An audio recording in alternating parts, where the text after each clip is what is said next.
안녕하세요. 좋아요 누르는 거 잊지 않으셨죠? 바람난 사연 지금 시작합니다. 어쩌면 좋죠? 여기에 들어오는 게 아닌데 뭣도 모르고 들어온 제 판단이 잘못이었나 봐요. 정말이지. 이러다가 진짜 순식간에 죽을 수도 있다는 생각을 하니 무섭게 다가오더라고요. 막상 그 당시에 내 심정은 죽는 게 두렵지 않았지만 그래도 그때를 생각하면 정말 아찔하게 다가오는 것 같아요. 지금으로부터 25년 전 있었던 일이랍니다. 당시에 30대 초반이었던 전 혼자서 겨울 여행을 떠났던 적이 있었어요. 당시에 사랑했던 사람이 배신을 하고 다른 여자와 결혼을 하는 바람에 저는 정말 죽고 싶은 심정뿐이었죠. 그래서 무작정 떠났던 여행이었답니다. 말이 좋아 여행이지. 죽지 못해 떠났던 아주 쓰디쓴 여행이었죠. 10년이라는 연애가 물거품이 돼버린 채 그놈은 다른 여자와 결혼을 하고 나를 배신했던 그놈을 잊기 위해 저는 겨울 여행을 떠났던 것이랍니다. 도시에서만 살던 제가 시골로 여행을 가는 게 솔직히 당시에는 쉽지 않았어요. 길도 잘 모르고 어디가 어딘지 정말 갈피를 잡을 수 없었으니까요. 요즘이야 뭐 스마트폰도 있고 차를 타고 가도 내비게이션이 있으니 어디든 빠르고 편리하게 자신의 위치를 파악하며 갈 수 있다 쳐도 진짜 당시만 해도 지도 하나 보고 가던가 우렁으로 보고 가야 하는 게 사실이었죠. 아무튼 저는 도시에서 벗어나 어딘지도 모르는 시골로 접어들었답니다. 그곳에 도착하니 길게 뻗은 강이 보이더라고요. 어찌나 아름다운지. 그 강을 보니까 지쳤던 몸과 마음이 금세 풀리는 느낌이었습니다. 저는 강줄기를 따라 걷기 시작했어요. 주위엔 소복히 눈이 쌓인 하얀 산들이 펼쳐졌고 강줄기는 길게 뻗어 있으니 그 길을 걷는 것만으로도 정말 힐링이 많이 됐죠. 크게 숨을 들이키며 걷고 걸으며 그렇게 걷다가 저 멀리 사람들이 강 위에 떠 있는 아이러니한 모습이 보이더라고요. 저는 놀라서 저게 뭔가 싶어봤는데 아니나 다를까 저쪽 호수에는 강이 꽁꽁 얼어서 그 위에 사람들 몇 명이 얼음 낚시를 하고 있었답니다. 아무래도 당시 한겨울이었으니 강이 얼어서 얼음 낚시를 할 수 있던 거였죠. 많지 않았지만 몇몇 사람들이 군데군데 얼음 낚시를 즐기고 있었죠. 저는 좀 더 자세히 보기 위해 그쪽으로 향했어요. 그런데 얼음 낚시를 하던 아저씨 한 명이 저보고 그쪽으로 걸어오면 위험하다고 하지 뭐예요. 저는 그 말을 듣고 너무나 놀라서 어떻게 해야 하나 막 갈팡질팡하고 있는 가운데 갑자기 강줄기가 쩍 하고 벌어지는 느낌을 받았답니다. 그리고 제가 서 있는 곳에서 금세라도 얼음이 깨질 것만 같았죠.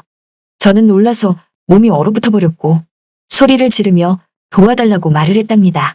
그러자 아까 저보고 위험하다고 말했던 얼음 낚시를 즐기던 아저씨가 도와주려고 살금살금 저에게 오나 싶더니 그 아저씨도 위험한 걸 느꼈는지 안 되겠다며 그쪽으로 왜 간 거냐며 그쪽은 얼음이 많이 녹고 위험해서 가면 안 되는 곳인데 왜 거기서부터 걸어온 거냐고 이 와중에 훈계를 하더라고요. 그러면서 잠깐만 기다리라며 자기가 경찰을 불러준다고 하지 뭐예요. 경찰이 오면 뭐 하겠어요? 이미 저는 얼음물에 빠지게 생겼는데 그 사이 아마 꽁꽁 얼어서 죽고 말겠죠. 저는 안 된다며 그냥 아저씨가 구해달라고 하니까 자기도 그러고 싶은데 한 발짝만 더 움직이면 자기까지 빠질 것 같다고 하더라고요. 그렇지만 그 아저씨도 저를 도와야겠다고 느꼈는지 잠깐 기다려보라며 저 멀리 몇몇 보이는 얼음 낚시하는 다른 사람들을 부르더라고요. 하지만 그 사람들은 든채만 채 낚시만 즐기는 것 같았답니다. 그러더니 갑자기 그 아저씨는 뭔가 생각이 난 듯 자기가 이럴 때가 아니라며 낚시 장비 있는 곳까지 얼음이 깨질지 모르니 자기도 이만 낚싯대 들고 철수를 해야 된다고 하지 뭐예요. 그러면서 조금만 기다리라며 낚싯대 챙겨 나가서 바로 경찰을 불러준다고 저를 버리듯 뒤돌아가는데 어찌나 살이 다 떨리던지 그때였어요. 갑자기 얼어붙은 호수 위로 어떤 남자가 천천히 걸어오더라고요.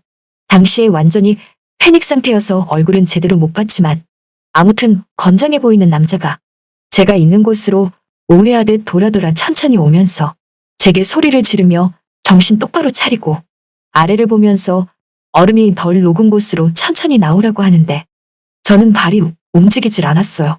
그러자 그 남자는 더욱더 소리를 지르며 지금 안 움직이면 빠져 죽는다며 빨리 한 걸음이라도 떼보라고 하더라고요. 그래서 한 걸음 움직였는데 다행히 얼음이 깨지지 않았답니다. 저는 천천히 그 남자가 말한 대로 한 걸음 한 걸음 호수 바깥으로 발을 옮겼고 드디어 세 발자국만 나가면 살 수 있었어요. 그런데 그때 갑자기 제가 딛고 있던 얼어붙은 호수의 얼음이 깨져버렸고 급기야 저는 발 한 짝이 차디찬 호수에 빠짐과 동시에 금세 목까지 풍덩 온몸이 잠기고 말았죠. 그런데 그걸 또 놓치지 않고서 그 남자는 저를 바로 구해주었어요. 저는 순간 기절을 하고 말았죠. 주위에 사람들의 목소리가 들리는 것 같았어요. 빨리 인공호흡을 하라는 소리 같았죠.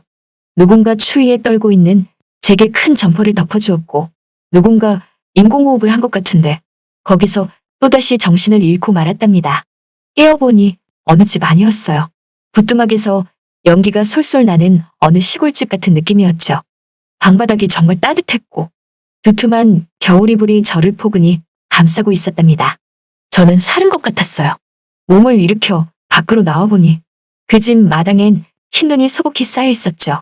그때 어떤 아저씨가 저보고 일어났냐며 죽을 뻔한 거 간신히 살려냈다면서 은인인 줄 알라고 말하더라고요.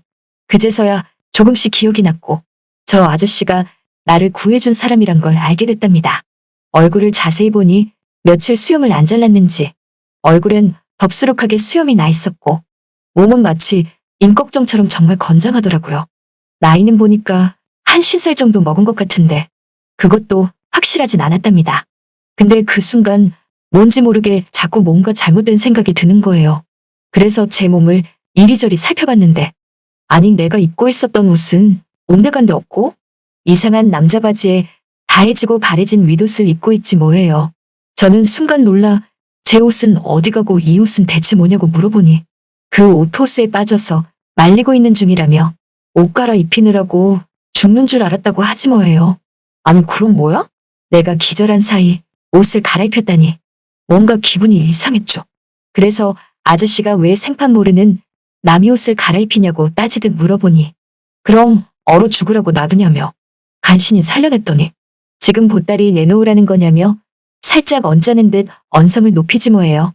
그래도 그건 아닌 것 같다고 한 걸음 물러나듯 쥐죽은 듯 말하니까 아저씨는 제게 어차피 인공호흡도 한마당에 옷 갈아입히는 것쯤이야 어떠냐고 말하는데 저는 그 말을 듣는 순간 어지러질한 게 다시 기절할 것만 같았답니다. 저렇게 우락부락하고 수염이 가득한 아저씨에게 인공호흡을 받았다니 정말이지 충격 그 자체였어요. 안 되겠다며 놓주라고 하면서 이제 가겠다고 하니까 지금 시간이 몇 시인데 가냐며 차도 다 끊겼고 지금 나가면 시골이라 깜깜하다고 말하지 뭐예요. 그 말을 들으니 또 막상 여기서 나갈 수도 없는 노릇이고 그냥 내일 아침까지 있기로 했답니다. 그렇게 아저씨랑 있으면서 얼마 뒤 아저씨가 죽을 쏘았더라고요. 그 모습을 보니 아까와는 다르게 왜 이렇게 자상해 보이던지 뭔가 그 아저씨를 보는 제 시선이 달라지는 기분이었어요. 저는 그 아저씨가 쏘아준 죽을 먹다가 저를 배신하고 떠난 그 자식을 생각하니 화도 나고 기분이 우울해서 다시 또 울음이 나더라고요. 저도 모르게 죽을 먹으면서 펑펑 울었답니다. 그랬더니 아저씨가 아무 말 없이 손수건을 전해주지 뭐예요? 그 손수건을 받아들고 제 뺨에 흐르는 눈물을 닦았답니다. 그렇게 눈물을 닦고 있는데 뭔가 냄새가 나는 거예요. 여러분이 지금 듣고 계신 채널은 바람난 사연 채널입니다. 이상하다 싶어서 아저씨가 전해준 손수건을 보니 이건 손수건이 아니라 글쎄 발수건 같았어요. 때가 꼬질꼬질 정말 지저분했거든요. 아무튼 갑자기 술이 땡겨서 술 없냐며 술 좀 마셔야겠다고 하니까 아저씨가 그럼 기다리라고 하면서 술상까지 봐오시더라고요. 그렇게 한 잔, 두 잔 먹고 있는데 아저씨는 제가 마시는 걸 쳐다만 보시지 뭐예요. 그래서 제가 아저씨에게 왜 아저씨는 안 드시냐고 말하며 아저씨는 술 안 좋아하시냐고 물어보니 그게 아니라 자기가 술 마시고 취하면 어떻게 될 줄 알고 그러냐며 술은 그냥 아가씨 혼자 마시라고 하지 뭐예요. 그 말을 들으니 이 아저씨 제법 남자 같더라고요. 저는 뭔지 모를 용기가 생긴 건지 아니면 이 아저씨를 완전히 신뢰를 하는 건지 그 아저씨에게 대뜸 괜찮다면서 아저씨도 그냥 술 친구 하자며 같이 술을 마시게 됐답니다. 한 잔 두 잔 아저씨랑 따라 마시던 도중 저는 취했고 필름이 끊긴 것 같았어요. 아침에 일어나 보니 그 아저씨는 온데간데 없고 저만 혼자 큰 겨울이불 덮고서 잠을 잤더라고요.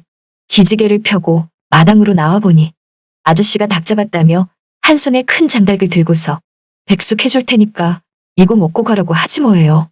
그 말을 들으니 왜 이렇게 또 다정해 보이던지 행동은 백정 같고 임꺽정 같은데 뭔지 모르게 또 자상한 모습이 보이더라고요.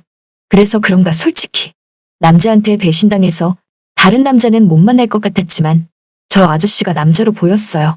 그러다가 어떻게 됐냐고요?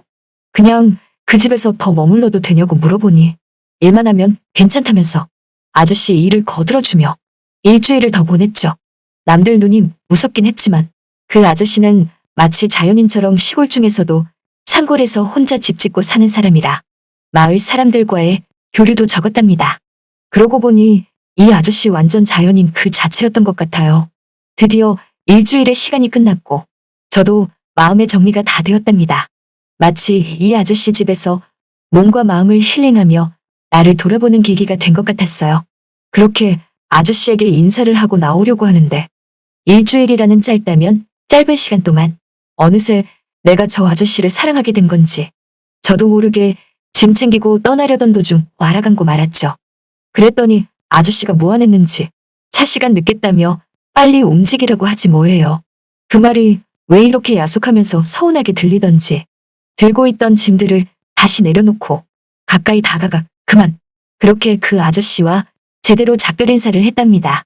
아저씨는 한 번의 이혼이 있었고 아픔이 있었다고 해요. 제가 그 아저씨랑 뭐 잘해볼 수도 있었지만 우리의 인연은 딱 거기까지였던 것 같아요. 저는 아저씨와 시간을 보낸 뒤 또 오겠다고 했지만 도시로 돌아와서는 도시 생활에 바쁜 나머지 아저씨를 잊고 살았거든요. 지금은 저 또한 결혼해서 애 낳고 잘 살고 있지만서도 그 아저씨는 세월이 흐른 만큼 이젠 할아버지가 되셨겠네요. 나중에 우연이라도 꼭 한번 보고 싶은 마음이 든답니다. 제게 있어 정말 은인이었던 아저씨였으니까요. 모쪼록 지금이라도 이 글을 읽게 되신다면 언제나 건강하시길 바랄게요. 만약에 다시 만난다면 그때 못다한 사랑을 나누었으면 좋겠어요. 그건 아마 짧았던 사랑과도 같았으니까요. 잘 들으셨나요? 오늘의 바람난 사연은 여기까지입니다. 구독과 좋아요 부탁드립니다.